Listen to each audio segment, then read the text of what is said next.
at KMP Entertainment are so excited that you've joined us for this evening's showcase. So welcome, and thank you so much for tuning in. Listen, the written word, the spoken word, it is so powerful and has so much impact on not just our society, but the world. So tonight it is my honor to present to you a number of folks who are presenting their word, their writings, their books, their television pitches to you. So I hope you have your popcorn ready. Let's sit back. It's story time, everyone.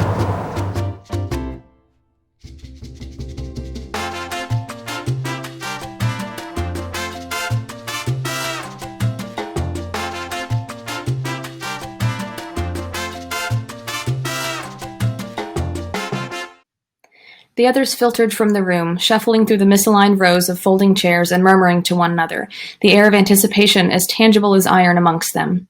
They could already hear the train approaching. From here in the lean-to houses beneath the tracks, the ever-growing maze of sardine can living spaces, one could always hear the train as it approached. All who knew the sound of an approaching freighter also knew just as implicitly to secure any glass objects near table edges, to tighten the bolts on door frames, and to be sure that whatever china they may have possessed lay flat upon a sturdy surface, lest they wished to hear the sound of rattling, shattering, and breaking. But this was also all too familiar. Perhaps this is why no one in this section of the city owned any fine china. No, this was not the reason. Nara knew why. They all knew why. She stood with the rest, waiting to shuffle along with them. Absently, she reached up to flatten the tight coif upon her head, to bat at the stray curls that fell from her braid and made her look all too feminine to be amongst her current company. A woman, yes, but not a sore thumb. In no uncertain terms, Nara had made it plain that she was a woman only when apart from the company of the Dime Crows. They had made it all too clear that there was no place for a woman amongst their ranks. There were plenty of woman couriers, for the true work of their lot was commonplace enough and more than easy to come by in a city such as theirs. But it was not for a woman to peer behind the curtain. And so she shrugged within her overlarge jacket, her concealing trousers. She flattened her hair in tight braids and tucked her starkly feminine features beneath a kerchief tied from ear to ear. She became Nara, the invisible. Perhaps they all knew she was a woman. Perhaps they didn't care. Or perhaps, as was more likely, they were remiss to admit that a woman could do what they could not. Outbuild, outrun, outshoot. To call her a woman would be to call her a woman better, and that, she knew, was not within the capacity of any of the men in the room. Nara had been choosy with where she made her home. The choice to fall in with this lot had been calculated, purposeful, despite the dubious reputation of the courier front. The Dime Crows had not been the first to take advantage of her services. In fact, for a time she had been the antithesis of all that they stood for, becoming something of a known in the gutters and sewers for stealing from the rich and giving to the poor. She took odd jobs around the city, and some that forced her to charter a motor skiff and travel outside Rotham's safe walls, learning the city's language before that of books and scrolls. Once, even, she had squirreled away all of her money into the pockets of those at the girls' orphanage, giving them the funds to leave before the slavers came through the quarter, as they so often did. The slavers dared not touch the Dime Crows. The guard... I'll give that a second. The slavers dared not touch the Dime Crows. The guards turned a blind eye, but the Dime Crows did not. It was one good thing that they did, protecting the girls of the lower stands from the slavers when they appeared. Nara was always the first to lead this charge. Perhaps this was why she had joined in the first place, or perhaps it was merely for the money. But one thing was without question, it certainly wasn't for the company. Ulysses was deplorable, but the payout was not. She stepped toward the door, but all at once was taken by the elbow and jerked about. The commander's fingers dug too firmly, too roughly into her arm, even though the insulating fabric of the coat kept her safe. Nara knew better, however, than to flinch. Weakness was cause for punishment. "Gall," he began, voice hard, "remember what we discussed." He paused, as if waiting for an answer. She did not give him one, but instead met his gaze with stalwart stillness. It was a bold thing to do. Perhaps he would have liked it better if she had groveled. The commander sighed, lips taut and brows furrowed. "You shoot to kill, got it? Don't miss." She never missed. Nara opened her mouth to speak, but immediately shut it again. It was better not to argue, she figured. The jingle of coin, of pay, in the commander's pocket was enough to remind her of that. Instead, she merely nodded. "Yes, sir," she said. "Of course." He thrust a finger in her face, as if one admonition had not been enough. Shoot to kill. Only to kill. Unspoken threat hung heavy in the air, implication and disparaging judgment clouding how he looked down upon her, how he tugged once more at her elbow for good measure. She remained silent once more, merely lifting her free hand to cover the bottom half of her face with the kerchief she kept tied about her neck for the sake of necessary anonymity. Once it was secured, and all that remained visible of her visage was a set of eyes and a furrowed brow, she nodded. "Good," he said in answer, releasing her arm. "Good. Join the others, then. The train is coming." Nora stepped away, turning on her heel to weave at once through the now empty maze of chairs. Over her shoulder, she heard him grumbling to himself, "Go make me some money," but he feigned ignorance. The sound of the train had grown overhead, and the single dingy painting on the wall by the door had begun to rattle against the wall. It wasn't until she was out on the street, her boots slapping dully upon the metal that coated the very floor of Rotham, and her motorbike was in sight, that she paused to touch the sore spot upon her arm, where bruises surely would form soon enough. Nara shook her arm as if it would shake the commander's touch from her, and let a heavy sigh escape her. Shoot to kill. She'd neglected to do so at every turn, at every opportunity. No, not neglect. Choice. Don't miss. She didn't miss. She never missed. The pothole in the rust-painted street rattled as she passed, swinging in one motion onto her motorbike. She could see the train in the distance, its lights piercing even through the haze of smog of the upper city. There were times when she could see all the way up to the top, even from all the way at the bottom. It was magnificent, and it was terrible. Shoot to kill, but that had never been an option. The city had been molded to their design, not of the city's own volition, of course, but of theirs. The Dime Crows had devised every conceivable way to access even the most hidden and impossible crevices of the place, from weighted rope pulleys to rudimentary bridges to elevators and ramps that raised and lowered as they bid. They were nothing if not resourceful, and it was lucky that Nara's own proclivity for machinery made her stand out from the rest. She'd made her motorbike, a mechanical beast that could run faster and more efficiently than any motor vehicles that dotted the city's roadscape. She'd tweaked and fiddled with the Dime Crow's inventions about the city, leaving her mark in silent, indiscernible ways that she could only gloat about in the privacy of her clandestine thoughts. It was because of this that Nara knew the city like the back of her hand. It was laid out upon her memory like veins and ventricles upon a metal body. She knew it better than herself most times. The bike seemed to speak to her, to the city, and the city responded. Her mother often joked that Nara was perhaps made from the scrap metal of the city itself. And so she listened to the call, kicking her bike to life and turning on a dime, speeding down the deserted sidewalk and onto a familiar path. Hi, my name is Megan Bontrager. I live in Orlando, Florida. I live at Disney.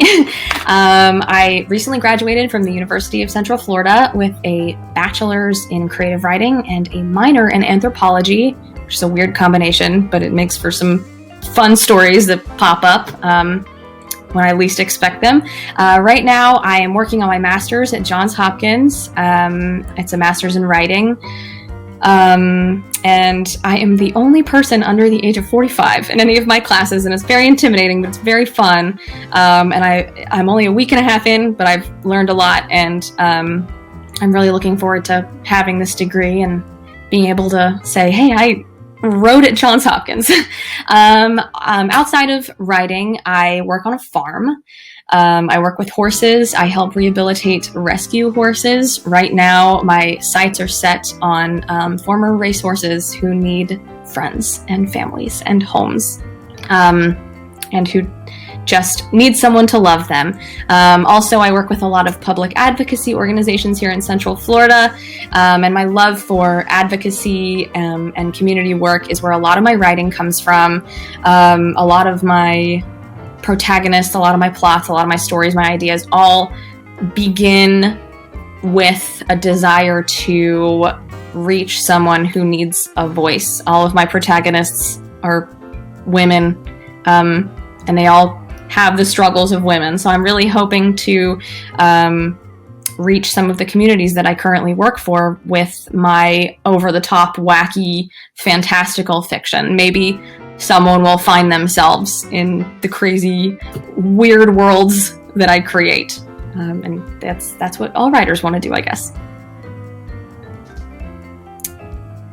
I knew that I wanted to write on a professional level a little later than most. I've always been a staunch believer that there's no timeline for figuring out what you want to do and figuring out what your passion is. Finding out what your passion is and finding out what you're good at are two very different things, and it's not a race. It's not, I'm 25, I should be here by now or there by now. It's all about coming to your passion on your own terms and finding out what makes your heart sing, because that's what art is all about, and that's what writing is all about. It's the love for words, and it's that feeling that all artists want to feel.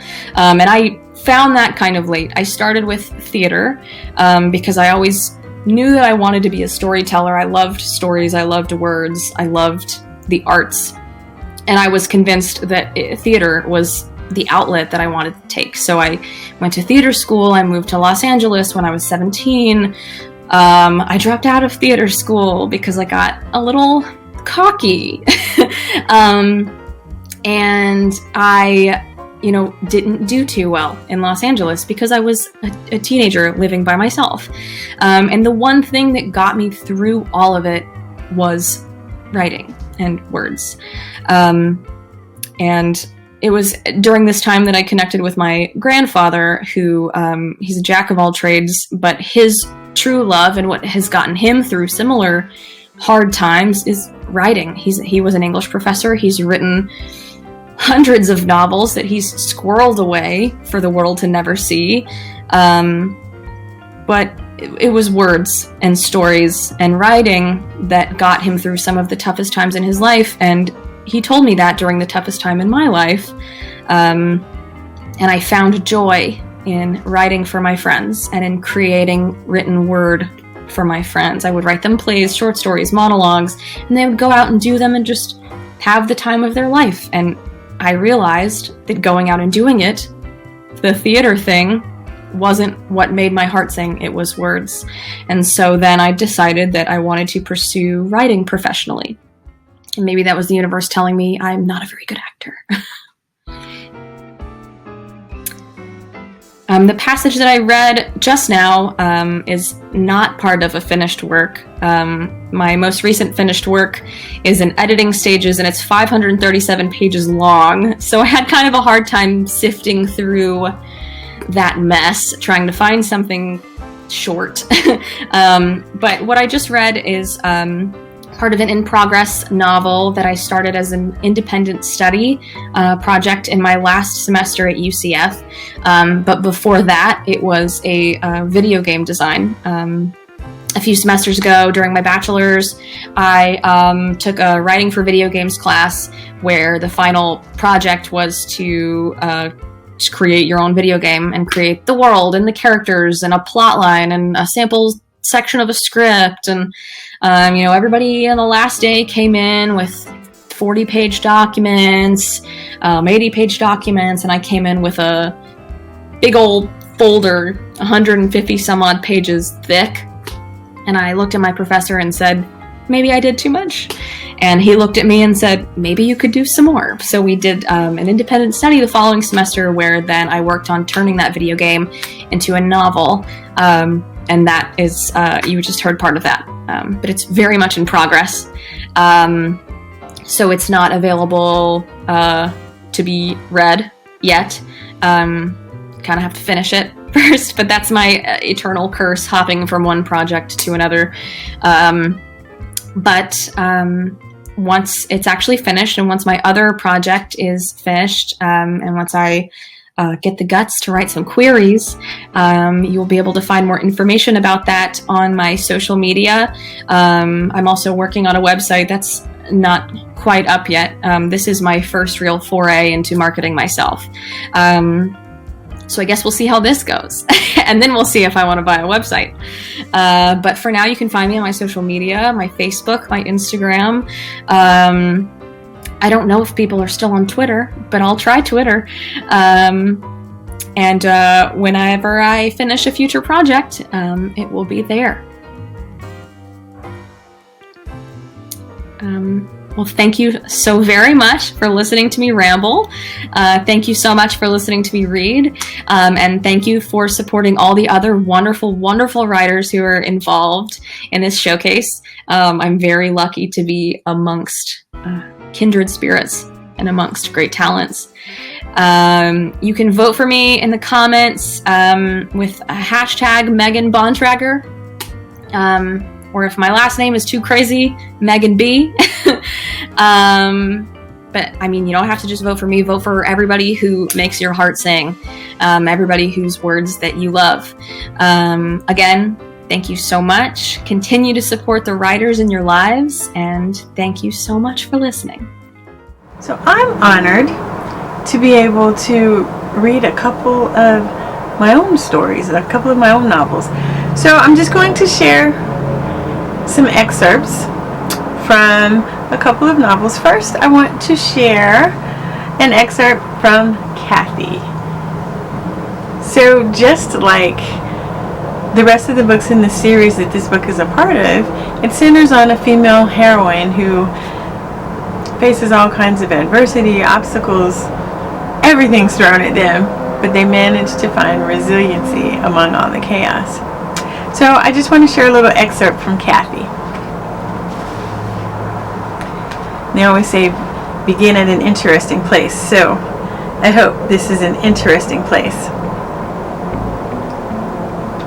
So Kathy nodded that she understood, then clasped onto Shannon's outstretched hands. 1, 2, 3, Shannon cried as they jumped. They hit the landing of the staircase below with a thud. Kathy struggled to a standing position. Shannon had already jumped up and was in a defensive stance, taking a quick note of her surroundings. This is gonna hurt tomorrow, Kathy mumbled to no one in particular. Just then, the landing began to shake.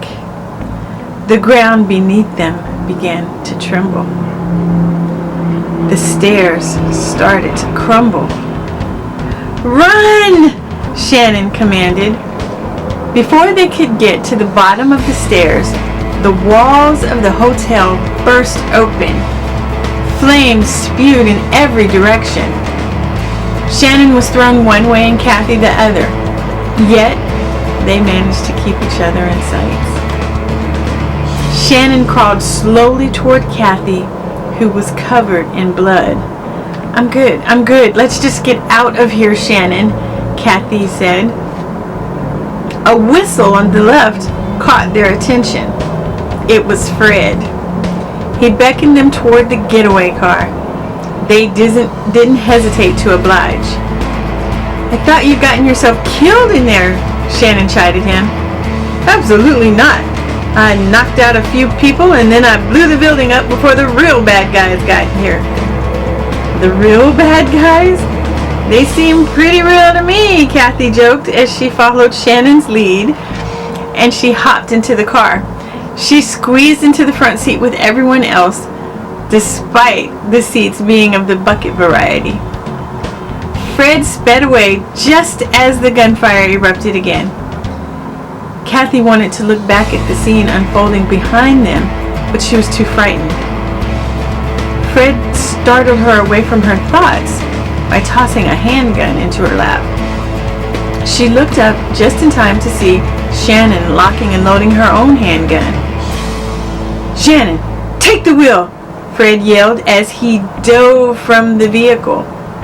Like a basketball thrown for the three-point shot, he sailed through the air, bounced into a roadside bush, and then rolled right back into the middle of the excitement. Kathy squeezed her eyes closed. She didn't want to see anymore. What she heard was more than enough. Shoot his tires out! What? Shoot his tires out, Shannon calmly commanded again. Kathy opened her eyes and took a peek in the passenger side mirror. A sports car of some variety increased speed and came too close for comfort. Fred was no longer visible. How am I supposed to do that? Lean out the window, take aim, and fire, like your life depends on it.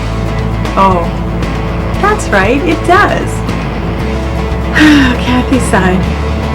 She said a quick prayer to herself.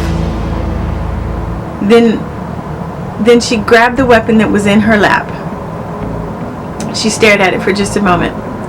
As she was about to say she couldn't do it, a bullet whizzed right by her ear. That was just what she needed to ignite her courage. She looked at the weapon's magazine. It was a 10-round clip. She knew she wouldn't need that many. Her anger would direct her shot to its target. She took the safety off, eyed her target in the mirror, then leaned out and fired. The car flipped and sailed through the air as if it had wings. As it touched Earth again, it burst into flames. Kathy's mouth fell open. She touched her throat gently. Then she let out a bark of laughter. Did you see that, Shannon? I told you were perfect for this job, Shannon said with a wink. With that, she took a hard right at the intersection and left all signs of trouble behind them. So that's an excerpt from Kathy, and it is available right now in paperback. You can order it in many online retailers, or you can order it on the KMP website. My name is William Brower. I'm an author and Titanic historian in the South Florida area. I've written 35 books, both fiction and nonfiction, as well as 2 screenplays, and I've also been a historical consultant, not only for the upcoming video game Titanic Honor and Glory, but also a independent film as well too.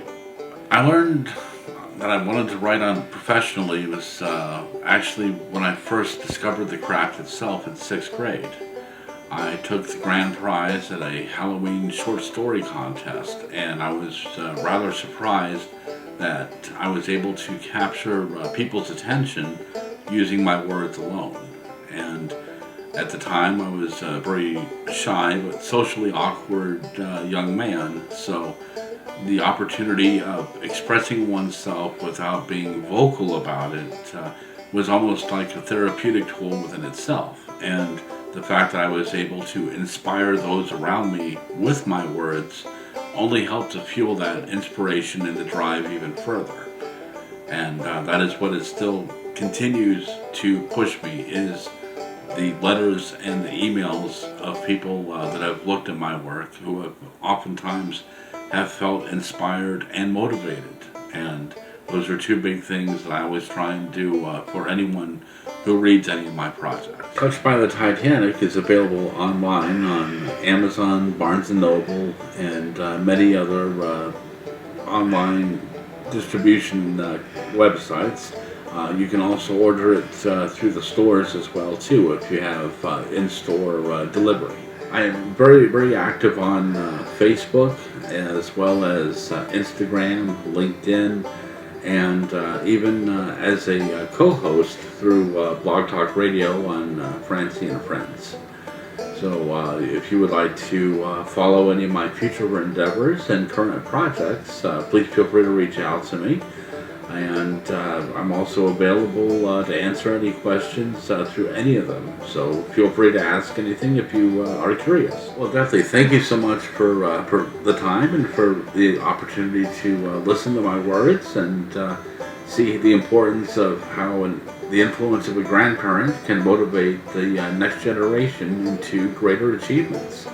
And be sure to vote for me under the comments section with hashtag William Brower. People have said that Titanic chooses individuals to share her story and keep the memory alive for the next generation. It is also said that those who truly understand what happened that night and respect the ship walk a path of life with subtle blessings placed upon them. It was the summer of 1980 when my time arrived. I was out with my grandfather, whom I called Apple. We were going to the movies and we missed our original choice. As we turned to leave, my eyes fell upon an image of wonder. Curiosity took the best of me, so Apple and I saw the film Raise the Titanic. We sat in the front row, and soon the screen opened with the images of a magnificent liner being constructed, followed by sailing out to sea and then fading into darkness. My interest had been sparked like the flick of a match. I spent the entire ride home asking about the ship called Titanic. We made a side trip for some ice cream, and it was there that I was told the tale of the tragic maiden voyage.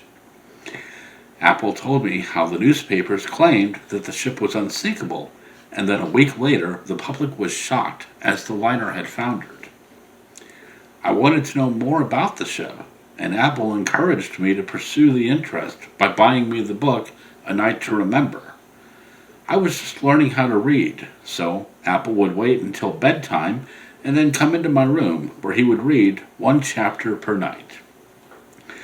My dreams were with images of the elegant staterooms, and that Apple and I were having a game of cards in the smoking room with John Jacob Astor. Using our imagination, Apple and I would have tea on the promenade deck of the ship instead of being on his back patio. Each time that new books or items were available for sale, Apple would buy them for me to start my own collection. September the 1st, 1985, marked a new chapter in history when the wreck of Titanic was discovered by Dr. Robert Ballard. I was given permission by my parents to stay up late that night and watch the news with Apple on the telephone as the first images of the wreck were released to the public. That weekend, I was over at my grandparents' once again, and as we had much to celebrate. While we spent time together, Apple came up with an idea. He wanted me to help me with my fear of heights, so we drove to the YMCA, where I climbed the high dive while he remained below. I saw the people far beneath me. I was about 12 feet up and gripped with fear. From the water below, Apple called me into action. Looking up, he yelled, "You're standing on the Titanic, and she is going down fast. You'll have to jump to escape." Hearing this, I promptly leapt from the board and plunged into the pool. As I surfaced, my fear had subsided, and Apple, being ever so proud, bought 5 books and a model of Titanic for me. We returned home with our new batch of goodies in our hands and smiles on our faces. The fact that now the wreck had been found, my interest slowly bordered into an obsession as I decided I wanted to pursue undersea archaeology. My 5th grade teacher was concerned because all of my classwork had side notes relating to the Titanic on the margins. So for a few weeks I spent my afternoons with the school psychiatrist, who likewise noted that the topic of choice was relating to the ship and also what procedures I would have to follow in order to man a submersible and then explore the wreck. Even my after-school activities were used to generate my interest. Neighbors of mine had a pool, and in warm weather, we would toss her dollhouse china sets into the deep and pretend that they had been recovered from Titanic's veranda cafe. Understandably, as the school year came to a close, I grew excited about the upcoming vacation. Since I know that I'd be starting middle school in the fall, we were given autograph books for elementary school memories. My former teacher's words were mildly parting and humorous. To BJ, I will always remember your great attitude towards school and your quote-unquote interest in the Titanic. Fondly, Mrs. Oken. In 6th grade, I was given a copy of the image showing Titanic starting the voyage, and out of the first photographs that exist, this one has always been my favorite of the ship. I'd often wondered how the man sitting at the dock felt watching the ship passing by. It was also around this time that I began to study the technical aspects of Titanic, using the few posters within my budding collection. The summer of 1988 came, and I got ready to have more fun with Apple. It was a surprise when I saw him. His embrace was weak, and he looked pale. The visit was going to be quite short, as I was told that he was ill. On the last night, while my parents were driving to pick me up, Apple and I sat on the patio. We were gazing at the stars in silence until he called my name. Beside his rocker was a package with my name written on it. I opened it and smiled. Inside was a copy of the book Discovery of the Titanic by Dr. Robert Ballard. Within the first page was a typed dedication. To my good friend B.J. Brower, who has an intense interest, a broad knowledge of the tragic great ship, and included with the book was the movie A Night to Remember. I hugged him, smiled. As the book was opened, after looking through the pictures, Apple called my attention and said, "If something were to ever happen to me, would you promise me that you will continue your research in the Titanic? Will you teach others as I have done for you?" I agreed, nodded my head. Following that, my parents started to turn down the road. Apple asked one more thing. "What dreams do you have?" I told him I wanted to dive the wreck and meet a survivor. As I got in the car, he said, "Pursue your dreams, for one day they may come true." We pulled away, and I watched Apple waving goodbye until the distance separated my line of vision. It was only a few days later when the phone rang late in the night. I awoke, looked over at the clock. It read 2:05 a.m. My first thought was Titanic would be gone in 15 minutes, and I soon fell back asleep. The house was quiet and still when I woke up. My mother was sitting at the kitchen table. She didn't look up at me. She sat there and said, "Apple died at 2 this morning. He had cancer." I returned to my room and looked at my collection. As I sat on the bed, my emotions were released. My best friend was gone, and I never told him that I loved him. With tears in my eyes, I slowly started to take down the posters of Titanic. Within an hour, my room was stripped bare. Everything was packed into my closet. In a sense, I could understand how the survivors from the disaster felt, because I could not bear to even speak of the ship. The next summer, I chose to stay home and spend time alone. It had been a year since Apple's death, and I wanted to find a way to remember him. At the local hobby shop, I found a large-scale model of Titanic, which I soon purchased. As I began to paint the superstructure, the books that were once packed now and had become scattered along the floor as I used them for reference. It was a strange feeling reading them once again. My interest was returning to me and growing like a blossoming flower. My posters of the deck plans were hung in the garage where I had visual reference. It was while building the model that I had something else occur, which took me by complete surprise. Although I generally don't dream when sleeping for the very first time that I've had in a while, a vivid dream which jolted me awake. I grabbed my journal and I quickly recorded it. Wednesday morning, 3:47 a.m. Earlier, I was studying the pictures of the lounge and the promenade deck, trying to see what type of wood was used in the construction of the ship. I also attempted into looking for the paint scheme that could be used to match it as well. After a while, I walked away for the night, decided to get some rest. I dreamt that I was sitting at my workbench again and still detailing the superstructure when there came a knocking on the garage door. Thomas Andrews, the chief designer of Titanic, stood at the door. We shook hands, and for someone who was dead for almost 80 years, he had a warm touch. Sitting across from me, he described in specific detail what the color schemes were for the lounge, while I wrote down the paint colors on a slip of paper. He gave the model a quick glance and nodded in approval before walking back to the door and vanished. That's when I awoke. The dream, although inspiring me to further continue working on the model, was also something that I kept a secret, for the fear of people thinking that my interest had taken over my sanity. Years later, Titanic and dreams would become a subject amongst itself. The building of the model became a therapeutic source for me. It seemed that Apple still lived on, though only in memories and distant thoughts.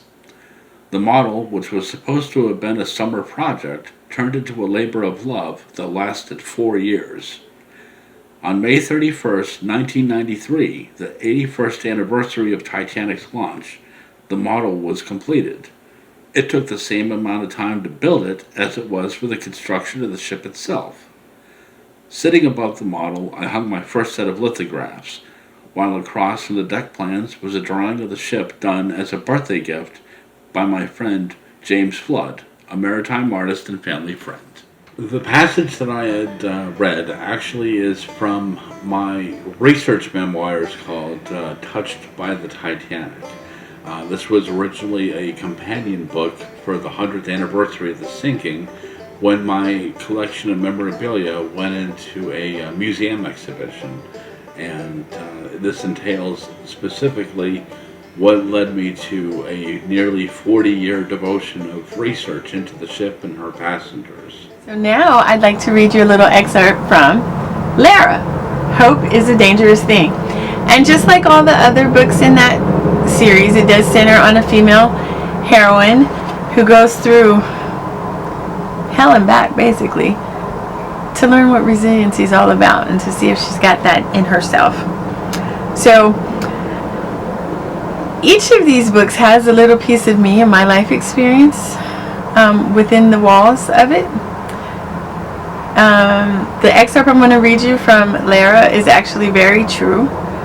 Very true. I did leave the names intact because it's historical at this point. Definitely a scenario that I did live in. You know, this was a part of my military unit because the main character in Lara is a soldier. So some of her experiences are my life experiences. But let's just read a quick excerpt. So near the end of the doomed convoy, First Sergeant Robert Dowdy tried to shepherd his soldiers to safety. Private First Class Lori Paistua was driving Dowdy's vehicle. Specialist Edward Anguiano, Sergeant George Buggs, and Private First Class Jessica Lynch were sitting in the rear. Paistua managed to maneuver around obstacles, and she raced all the way back through Nasiriyah. When the flatbed in front of her jackknifed, Lori was unable to avoid the back of the skidding truck. She plowed into the rear of the flatbed, instantly killing First Sergeant Dowdy. Lori and Jessica survived the collision, but it wouldn't be clear for days what happened to Buggs and Anguiano. When Patrick Miller approached the crash scene, he glanced in and thought everyone was dead. Hudson, Hernandez, Lynch, Miller, Paistua, Riley, and Shoshana Johnson were all taken prisoner. Lynch and Paistua were separated from the others and eventually ended up in the Tikrit Military Hospital. Lori died while being treated, leaving Lynch alone and near death. The soldiers of the 507th Maintenance Company that were killed that day were from all walks of life and every corner of the nation. They were a swatch cut from the American fabric and some of the first to die in the protracted war in Iraq. Lori Paistua was an American Indian and single mother. Brandon Sloan and Robert Dowdy were both from Cleveland, Ohio.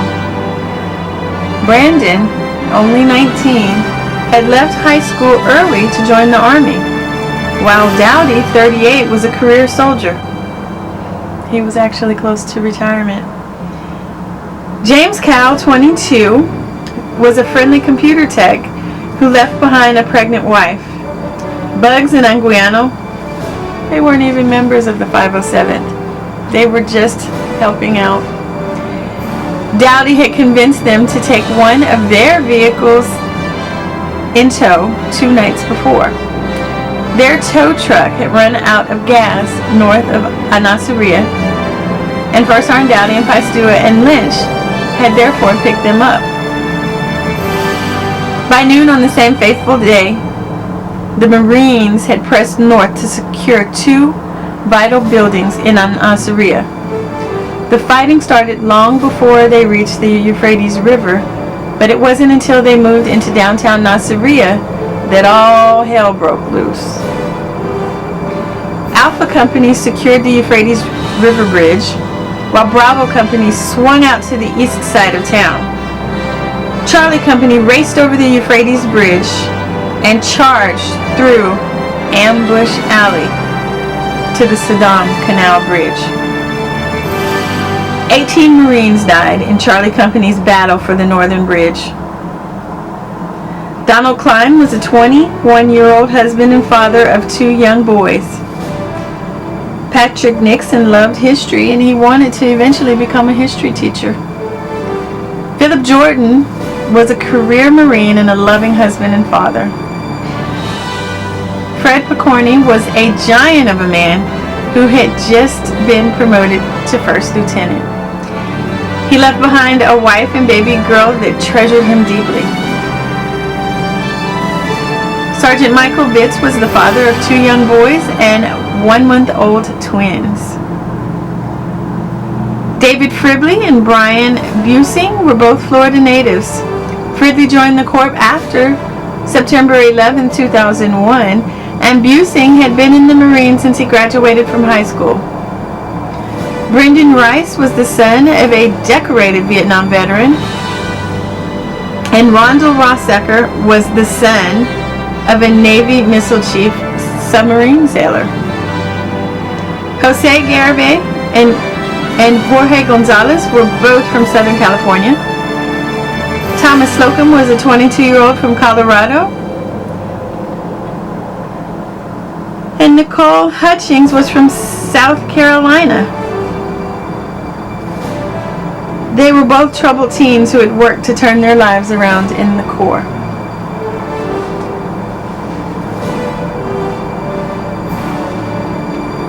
"29 lives ended too soon on that clear Sunday in March. 29 families would be left to grieve forever. These family and Marines, well, they died before there was a daily box score in America's newspapers. Their deaths were buried under 4,000 more stories. Some were Lara's friends, some were unknown to her.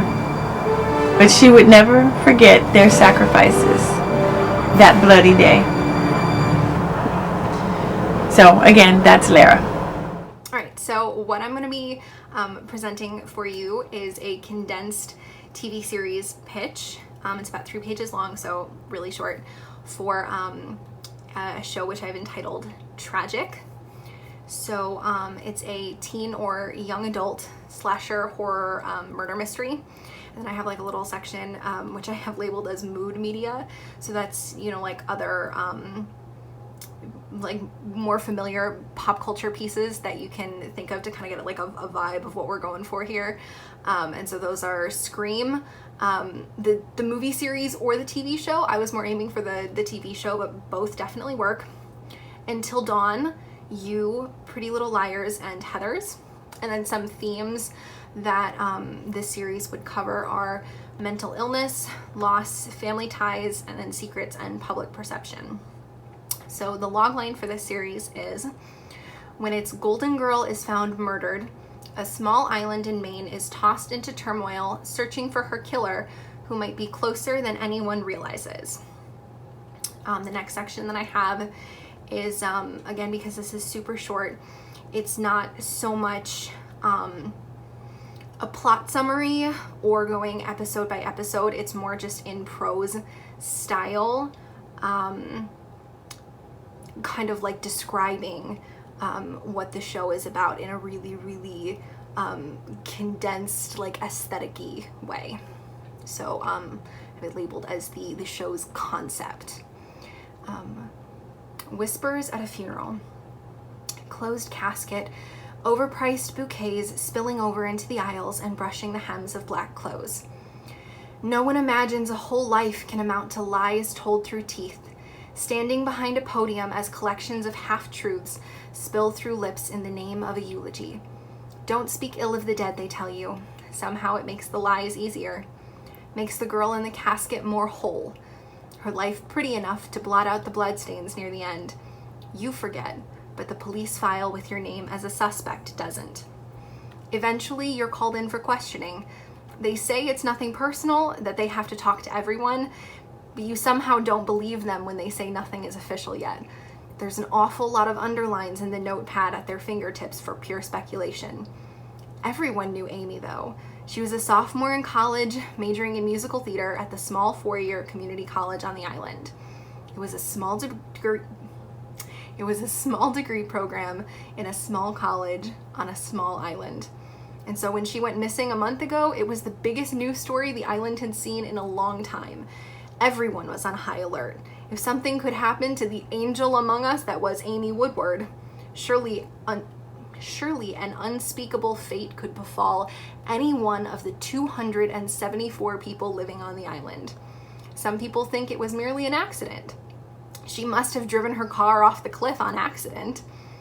Others are convinced it's the work of a murderous mind and no one on the island is safe. What everyone is about to find out, though, is that no one knew the real Amy Woodward at all.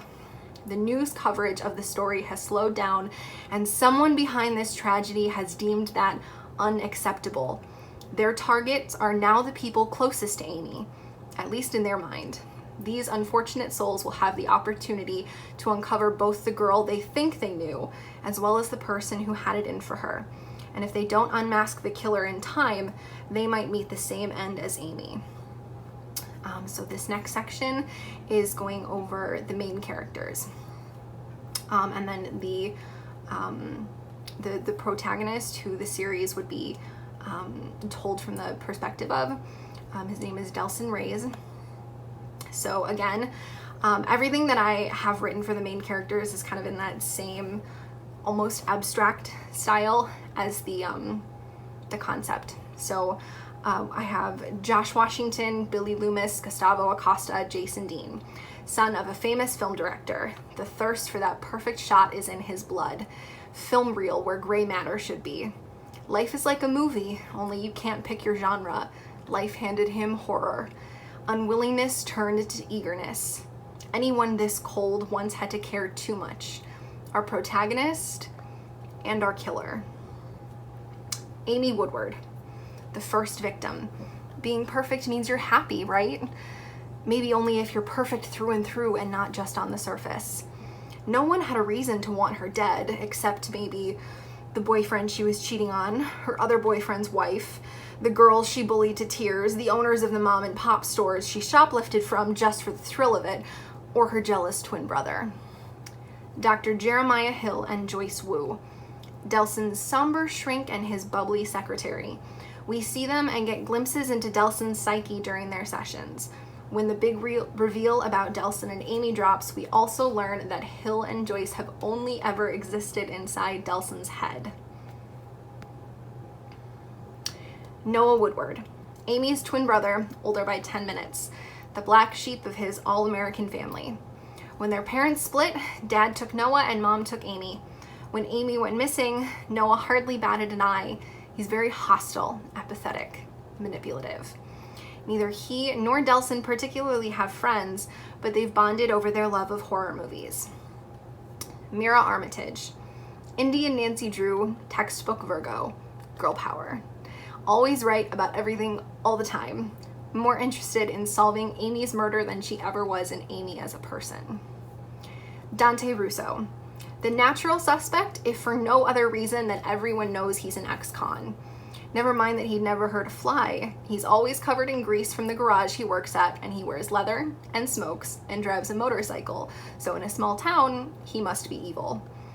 Bad boy with a heart of gold. Token character who's way too old to be hanging around the other kids, but does anyway. Zoe Packard, our hard-drinking party girl who doesn't care about anyone's opinion of her, only her athletic stats. Making jokes because if she stops to take anything seriously, she'd break. Noah's drinking buddy, even though they can't stand each other. Girly tomboy. And then I have a note here that, if it's at all possible, I would really prefer for Zoe to be cast with a non-white actress. Fawn Mercado, Zoe's girlfriend, trying very hard to be brave. Always the mediator, even for strangers. People are good at heart, they just need help to see it sometimes. Gay teen worried she might be Christian. Hugs, not drugs, save the bees. Lots of tension between Fawn and local assholes with hearts of coal, excuse me. And so this last section are just a couple of brief notes on how the show could be structured and longevity. So it says 9 to 12 hour episodes would function best, but this is flexible. A lot of this is dependent on how long producers would see the show running. There are a lot of options with this, so here are my thoughts. You could pull out the same mystery across multiple seasons, kind of like Pretty Little Liars. So with this, you could keep Delson the killer the whole time and save his reveal for a future season. Alternatively, you could reveal him earlier and then do kind of like a bait and switch and have him be killed by a secondary party who then becomes a new mystery killer. Or you could do something more anthological in nature, similar to The Sinner, where every season has the same mood and tone, but focuses on a different mystery with some sort of through line connecting them. So one idea that I have for this would be Noah as the sole survivor of this string of murders, and then he goes to live with family in another part of the country and becomes the inciting victim of season 2. So that's all I have. Thank you so much for listening. All right, so hi everyone. My name is Caitlin Lynch. I don't know what to say.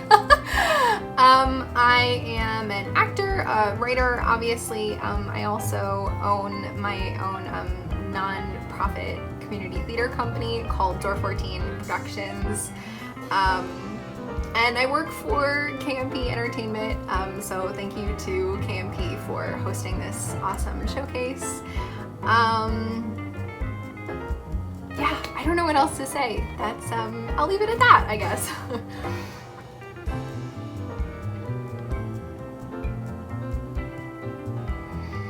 I actually have always, I've always been a writer, like literally my entire life. When I was in kindergarten, at my elementary school, we had this like writing competition every year that all the kids could submit to, and it was statewide. It was called Young Authors, and I was the first kindergartner in the school's history to submit to the competition, and I submitted three picture books that I wrote and illustrated myself. And whenever I tell people that, they're always like, "Oh, did it place in the competition?" Like, no, it didn't place. I was like 5. But I've always wanted to be a writer. I've just started writing professionally about 6 months ago, though. 6 months.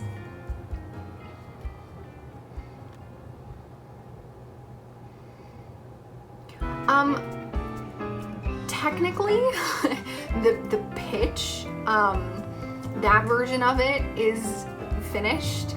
I have to expand upon it and make the pitch itself a little bit longer because the submission call that I wrote it for wanted only 3 pages maximum. Obviously the TV series itself has to be produced, so in that sense, it's not a finished work. So, if you liked it and you're interested in producing it, hit me up.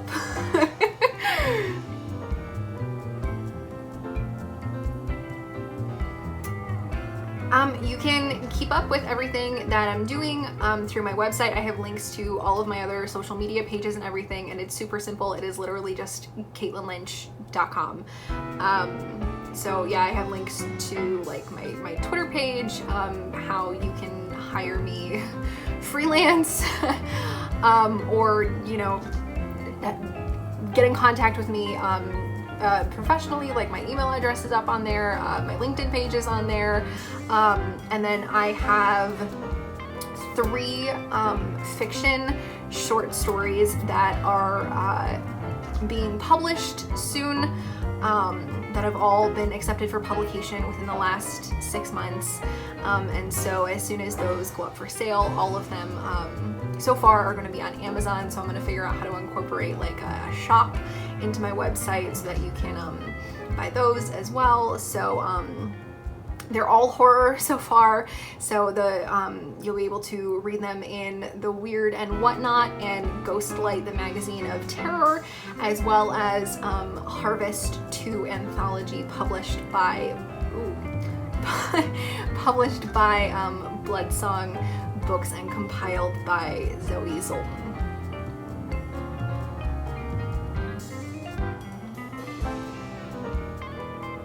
So thank you so much for watching, not just me, but everyone in this showcase. Genuinely thank you to everyone participating in any form. And please, if you enjoyed listening to my show pitch, please vote for me. So it's hashtag Caitlin Lynch and how to spell my first name, because there are so many different ways to spell Caitlin. It is KAITLYN. So thank you so much. Thank you so much once again for watching tonight and supporting these writers, supporting these authors. Thank you so much, and I hope you voted in the comments hashtag and their name if you really enjoyed their stories. Aside from just being a morale boost, you just may help them win tonight's contest. Not only is there a cash prize, but they will be able to have their work published, marketed, and promoted through KMP Entertainment. So if you haven't voted tonight, go back and vote with a hashtag and let them know how much you appreciated them sharing their stories with you. So you have a great night, and again, we thank you for watching, and we can't wait to do this again, and we hope you join us this fall. We'll do this again this fall. So everyone take care and have a great night.